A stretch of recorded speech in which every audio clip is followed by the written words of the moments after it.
Hello, good morning, everyone. It's still quite early, but we've heard already some exciting opening remarks and a very interesting overview from Marcus and a few comments from Rashi. I have amazing panelists, which I would like to introduce very briefly. So Dennis works with KPMG as an economist. He's been with KPMG for almost a decade now.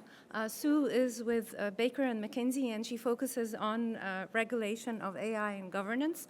And last but not least, a very important segment of the FinTech industry, payments, Airwallex.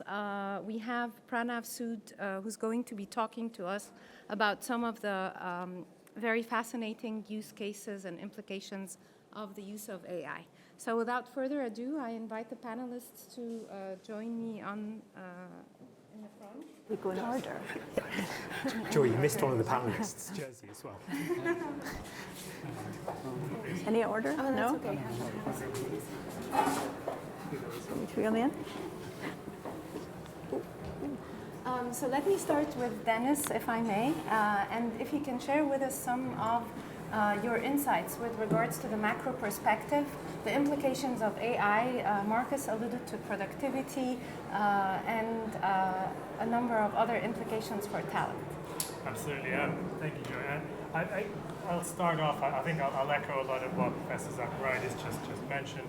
AI, specifically generative AI, is a very exciting development for economists. It has a huge potential to improve productivity growth and with that increase living standards.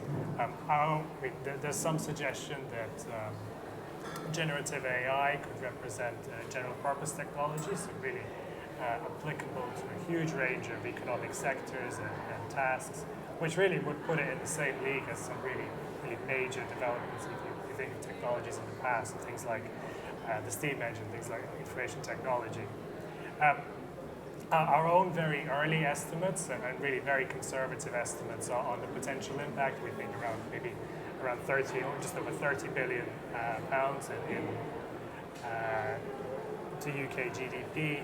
But really, I think if we try to take a more holistic view, it is very likely that the impacts could be much higher. That being said, I think we need to be very aware of what the overall impacts could be on the labour market. Inevitably, with economic change, there will inevitably be winners and losers, and we don't have enough information to exactly say what the overall outcome might be. We know that it's very likely that the overall gains will outweigh the losses. But if that change is starting to take place very quickly, and some occupations are affected much more severely, then we could see some individuals face really profound and really big losses through their lives. I think in addition, we do also have to consider the wider social impacts. I'm sure other panel members will touch on these. But of course, fraud and prevalence of fake news is also, if that becomes powered by AI technology, could represent a really serious risk to welfare and economic performance going further down the line. Wider impacts like inequality. Again, it's probably too early to say which way the impacts might go. We know that the higher skilled workers with high average wages, tend to be more impacted. But we still don't know whether the introduction of AI technology could lead to those workers' productivity increasing and pulling further away from the wider economy, or perhaps AI could help draw more workers into this higher income group and actually improve inequality. So still a lot of uncertainties and a lot of about AI is unclear. Just to conclude, I will say that we are still in a very early stage of AI adoption. It's still far too early to try and see the impact of AI in productivity statistics. If anything, the fact that investments are now being directed towards AI development could actually lead to slower productivity growth in the short term before some of these gains become realized and we can see acceleration. So overall, really, the big impacts of productivity will still take time. And if we look at past waves of technology adoption, even something like a decade is something we might actually reasonably expect. Thank you, Dennis. So from the macro, moving on to specific use cases, I'm very happy to introduce Jerzy, who is Chief AI Officer with Miquido, and he'll be able to share with us some really exciting use cases that he has overseen. Yeah, sure. So when we talk about AI, I guess we have to make a distinction between classical machine learning and generative AI. In terms of classical machine learning, we usually talk about narrow use cases where we focus on certain algorithms to do certain tasks. And in financial, we can, for example, talk about the credit scoring system that we did for Next Bank, and it's deployed in 7 banks in Southeast Asia, where it actually allows to cut the cost by 40% by replacing the old scorecards. But generally, AI is the classical AI, machine learning, is good at anything analytical when you have a lot of data. Like Professor Marcus said, it's everything related to like cybersecurity, to fraud detection, and if anywhere where you have a lot of data, and manual effort would be just not worth it. And in terms of generative AI, on which we really focus right now, we had over 20 production applications deployed only last year. So we had a lot of overview of what is possible and what are the challenges. And here, I guess, on the market, I think the most prominent case that we can cite is the Klarna AI's assistant. That they claim it allows them to increase their profit by 40 million only this year, and it's actually helping them to cut costs, but also to leave the same level of satisfaction for their clients. But it's just the front line, the AI assistant that can be used for assisting the clients. But you can assist your clients in many different ways. You can do the translation. You can do certain simplification of your documents. You can do FAQs. You can do marketing and content generation. Actually, our marketing team, I think their efficiency increased like 3 times over just by using different generative AI tools. And that's front end. You can also have a really great back office implementations of generative AI, where you can do anything related to processing documents, generating reports. For example, we did a system for IT, where internal team can, the bot is the first line of support, and it really allows to, again, cut the amount of work that is actually done by the IT, because the first line can handle most of 80% of the requests is handled automatically. So that's a really big boost on proficiency of these IT teams. And we can do the same for HR, for analyzing resumes, for data extraction, because like in FinTech we have a lot of textual data that needs to be analyzed. And so these proficiency gains are really great, and I think we should really focus on utilizing these opportunities in the FinTech sector. Thank you. And then over to you, Sood. So how do we regulate all these use cases, and how do we regulate AI on a cross-border level and on a national level? Yeah, so as we've heard, there's lots of really exciting opportunities, and also, as we've heard, AI is not new, so this is not an entirely new risk, but lots of fintechs and financial services in the audience, I'm sure, are keen to embrace the technology, but there is, I come in to advise on the risks, and there are a range of risks. Obviously, consumer protection is right there at the forefront of the regulators' minds, but there's also data privacy risk, the increased risk of fraud and scams being enhanced by, and cyber risk being enhanced by some of these technologies. But range of other risks, real governance risks and operational resilience risks potentially as well, we've seen. And also how you align risk assessment on the AI side alongside other obligations like ESG. We know, for example, that AI is very energy intensive, some certain applications. So this is sort of the whole risk landscape that an organization needs to think about if they're deploying AI and developing AI. What is challenging is, which is true, of financial services regulation generally, is that there is a patchwork of fragmentation of the legal landscape.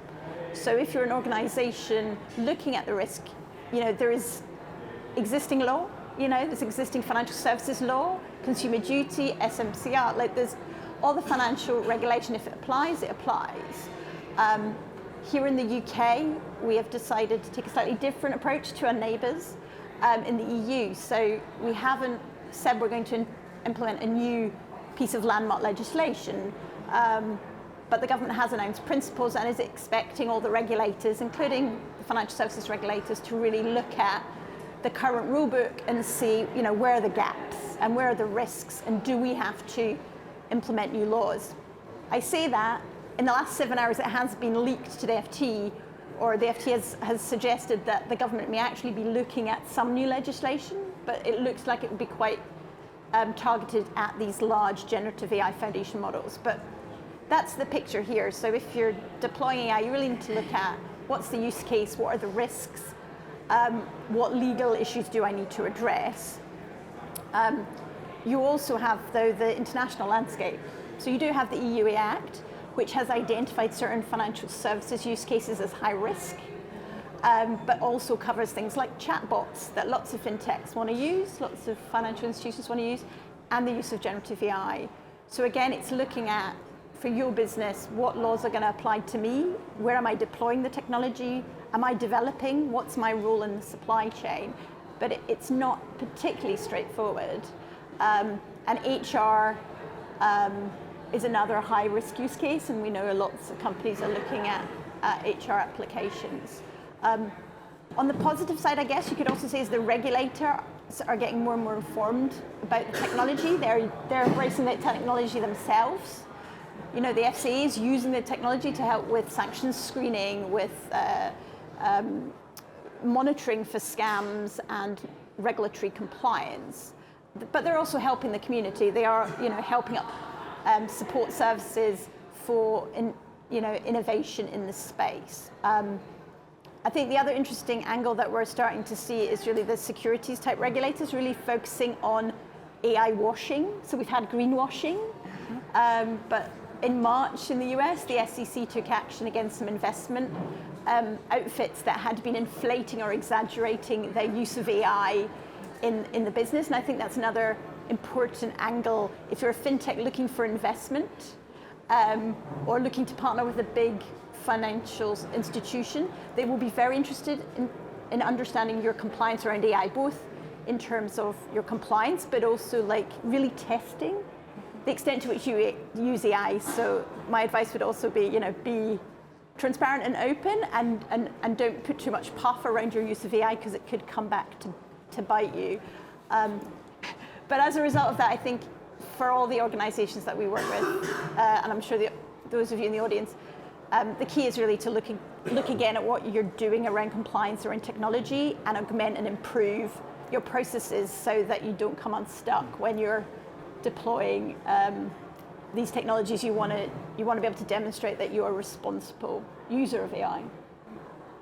Thank you very much, Sood. And then last but not least, Pranav, a very important vertical of the industry is payments. And you deal in cross-border payments, which tend to carry certain risks with them.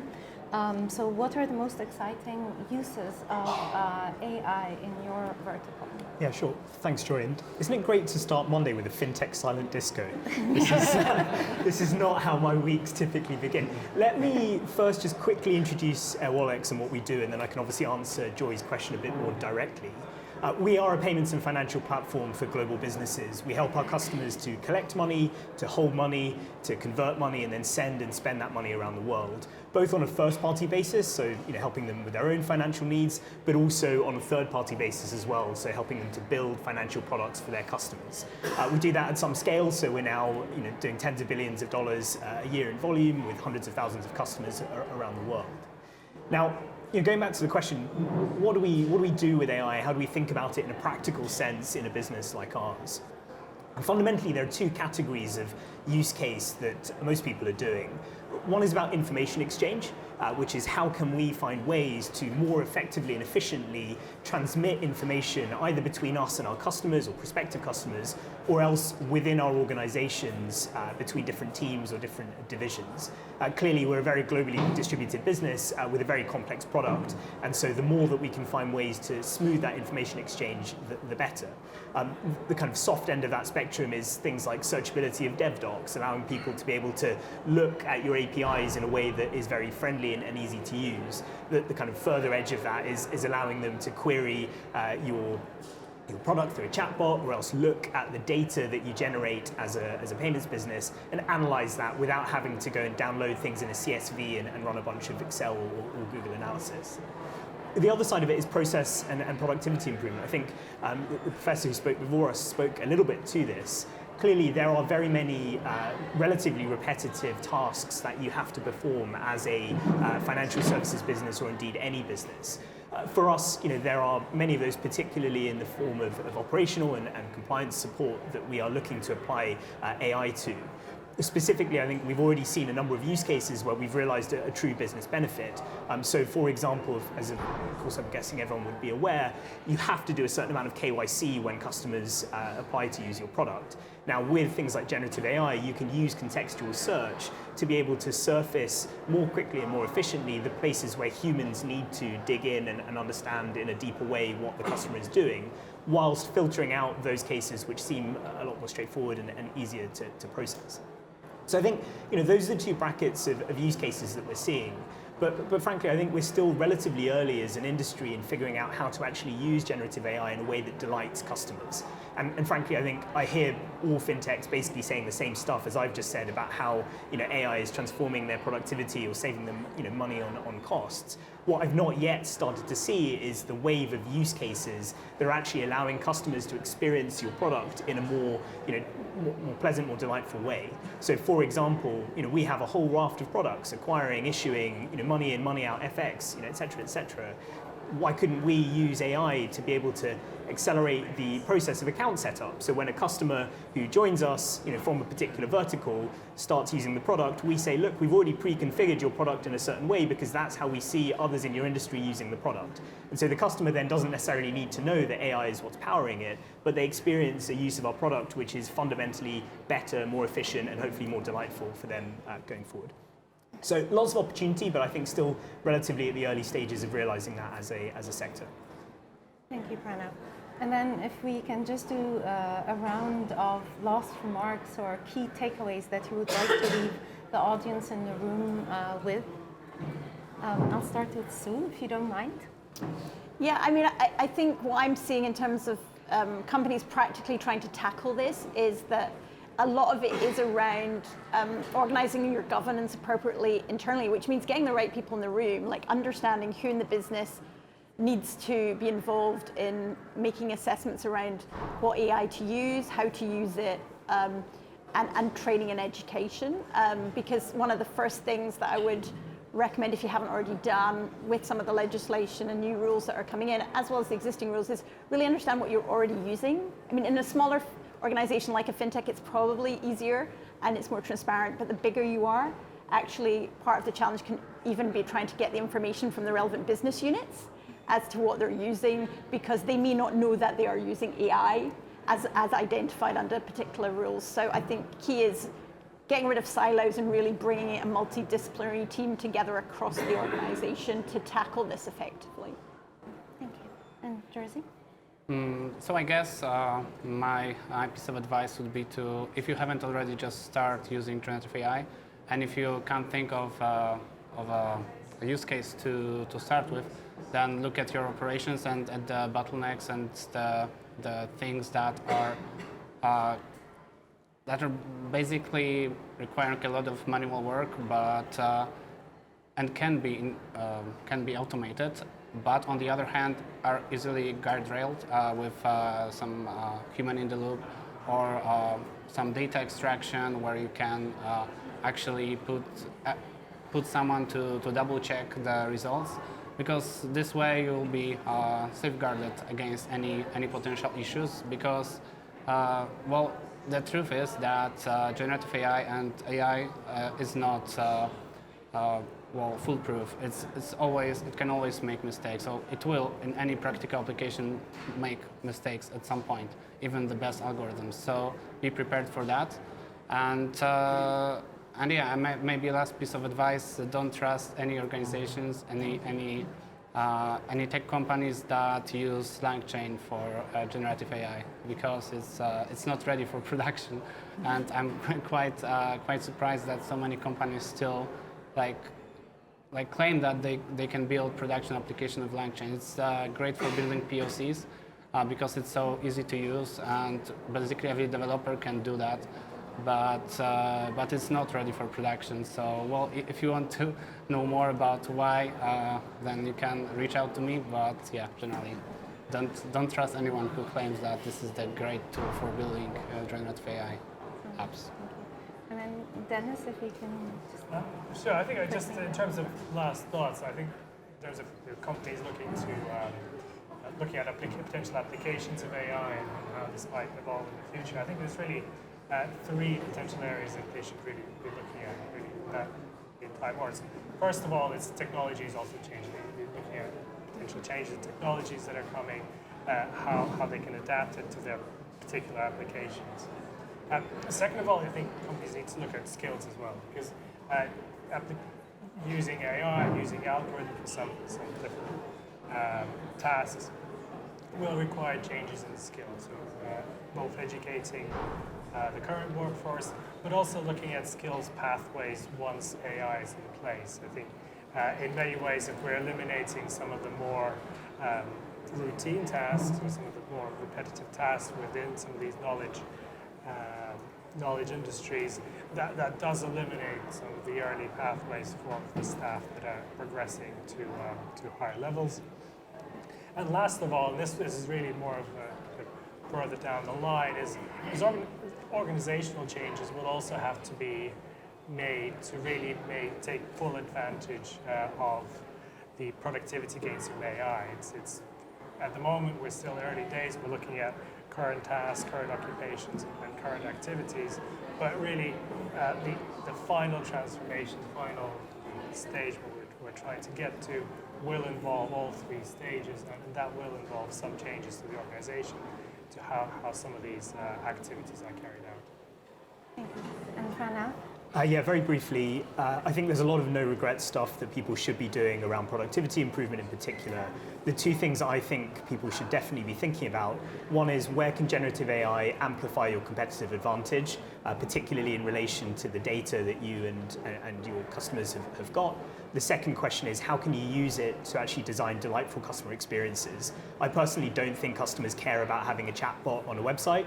I do think they care about being shown how they can benefit from your product in a way that delights them and makes their lives better. So those two things I think we should be spending more time on. Thank you very much. And on this note, on delightful customer experiences, we'll end the panel.